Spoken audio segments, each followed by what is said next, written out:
Fight on, family. Preston's Paradise here, man. Another Big Ten test for the Trojans as the Iowa Hawkeyes step into the Coliseum for a ranked matchup, the biggest game of the year thus far, man. You know I'm rocking the backwards hat. Shouts out Coach Lincoln Riley. Let's get to the preview. Iowa, USC. Let's get into it. So yeah, going into this game prior to last week, I was not sure if Iowa would still be ranked in the college football playoff rankings after falling to Oregon. But to USC's benefit, to Iowa's benefit, really, they are still in the college football playoff rankings even after that close loss at home to Oregon. So this is exactly what the USC Trojans want, right?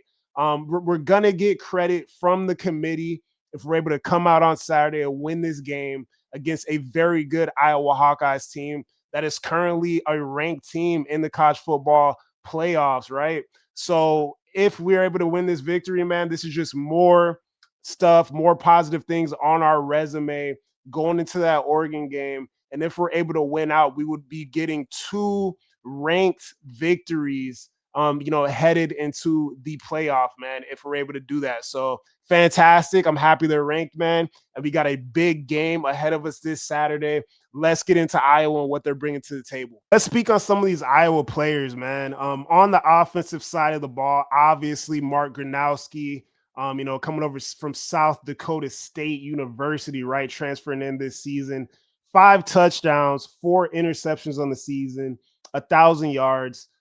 Has been pretty inconsistent as a passer this season. Started the season looking really rough as a passer, right?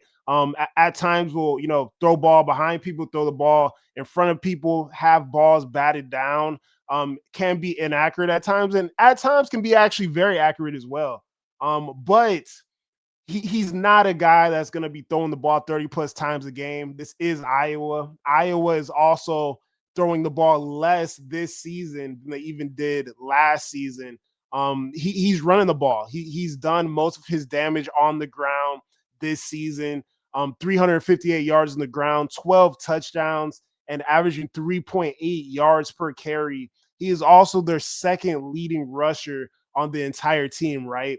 Their leading rusher is their starter running back, Kamari Moulton, at the running back spot.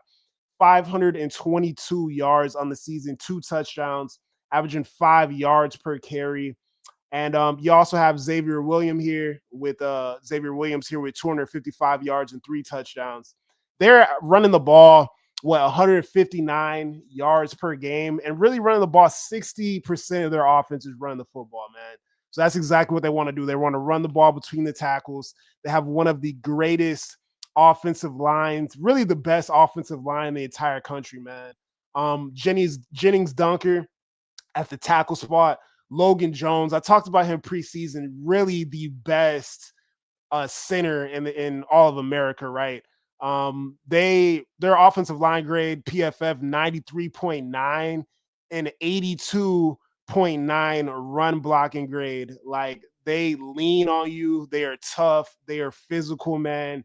And that's what it's going to take for USC to win this game, man. We're going to have to stop the run. We're going to have to run the ball against their defense, which is also very good against the run and the pass. So on the offensive side of the ball, that's really what they like to do. They got a couple receivers here, man. Caden Weegan, the 5'9" cat, number 21, man. He is a very good returner as well in the kick return and punt return game. So you got to look out for him there. But 17 receptions, 132 yards, and a touchdown, on the year. The tight end as well. Vamame has a touchdown. He's bigger tight end at 6'4". And then Phillips, Jacob Gill, also at the wide receiver spot. You're going to look out for them. So that's what they like to do, man. They're not they're not really a passing offense. They will take their shots here and there, but only 6 touchdown passes, 21 rushing touchdowns on the season. And like I said, they like to run it. Only 206 passing attempts to 349 rushing attempts as an offense. So let's talk about their defense a little bit here. Defensively, man, they're gonna sit in zone. They'll switch from zone to man every now and then, but they prevent explosive plays. That's what they do, man. They've only had one deep completion in the last 3 games. They're the fourth best team in the nation as far as PFF in terms of guarding against the deep ball. And they're number 3 in the entire country and preventing yards after catch, man. So this is a very sound and consistent pass defense. As far as rushing defense, we're gonna get to some of their numbers against the rush here, but some guys to look out for, man. Their nickel, Zach Lutmer, very good, has multiple picks in the year. Deshaun Lee and Intringer at the DB spot, Con Intringer. Those are all solid, good defensive backs that they have on their team. And as far as guys on the defensive line, man, Aaron Graves, Ethan Herkett, Max Lulin. Max Lulin has 6 sacks in the year. Graves and Herkett each have 4 sacks in the year. We have 17 sacks as a defense as far as the defensive line goes, man. So this is a tough defensive line. They're gonna stop the run, man. Let's get to some of these numbers as far as what they like to do defensively here. Now, these are some of the numbers, between SC and Iowa, right? USC averaging 49 points per game at home. Iowa only allowing 14 points per game as a defense, man. USC rushing the ball at 246 yards per game at home. This is going to be crucial, having that balanced offense that Lincoln Riley likes to have, man. It has to be balanced for it to work. So we have to run the ball very well. Rush the ball for 173 yards on the ground against Northwestern, but that was our lowest all season at home. So I would love to get at least 170. Would love to get more than that, but definitely going to have to be successful on the ground. It's going to be a game of time of possession, man. That's what's going to come down to. They're going to run, ground and pound, prevent on defense. So we're going to have to control the time of possession and play our game if you want to win this game, right? Iowa, rushing the ball at 159 yards per game. Obviously, like I talked about before, running it 60% of the time. USC allowing 141 yards on the ground per game, and Iowa allowing only 111 yards on the ground per game. So like I said, like it says here, man, we're averaging 246 on the ground at home. They're only allowing 111 on the ground per game. It is going to be a chess match. It's going to be a fight. It's going to be a dog fight, man. Whoever wins this, this rushing attack, this rushing battle, is probably going to be the team that wins this game. We're also, doing a lot better when allowing, rushing at home with 111 on the ground at home allowed.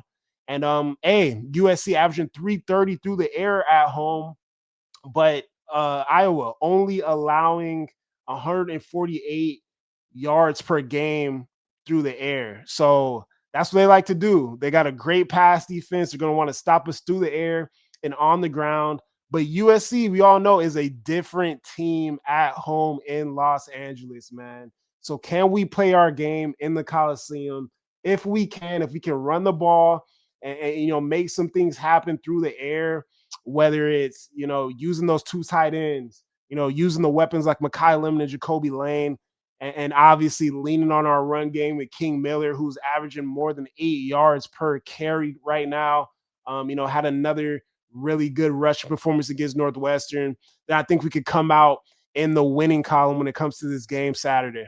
So my light keys for USC Iowa this Saturday, man. Start with the offense. Be balanced. Even if you're having trouble running the football, like we were against Northwestern, man. We were having trouble running the football early in that game, but we stuck to it. We stuck with it. Eventually, we were able to break some loose and, ended up leaving the game with 173 rushing yards on the ground, man.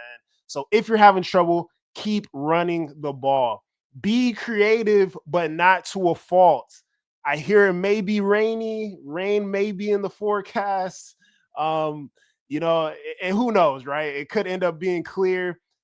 Be creative, but not to a fault. Don't be stupid, right? But be creative. We're gonna need that against a defense like this, against a team like this in a game like this with this importance. You got to be creative.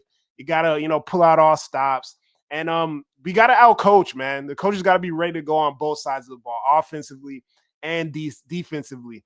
Mayava, continue to use your legs, use your mobility. If you can, man, we have to use every capability we have on this offense, all our skills with our skills players. Run it, man. If you can, get into the option game. Obviously, we're going to be running counter. We're going to be doing stuff like that in the running game. But hey, let's use some trickery in that.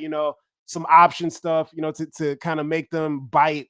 And Mayava, use your legs to get around the corner, make some plays with your legs. Lastly, for the offense, man, take care of the football, whether it's receivers catching the ball, whether it's Mayava throwing the ball, running backs, avoiding fumbles. We must take care of a football, against a team like this. Iowa does not make many mistakes, man. They are a very disciplined team, only averaging like a little over 20 penalty yards per game. So got to be, very precise, got to take care of the football. That's huge.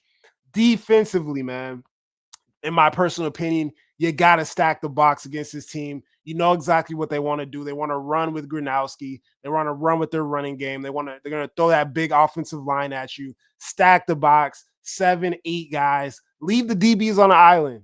DBs, you're going to have to be by yourself in this football game. So it's important for the DBs to play fundamentally sound. Just play fundamentally sound, man. Don't be stupid. Use your eyes, use your hands, use your length.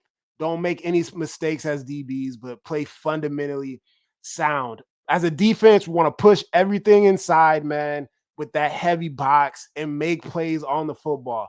But for that to happen, interior defensive linemen, even the DNs, man, we have to be able to get off of blocks. We have to be able to move and get a push inside, man, and win that fight inside.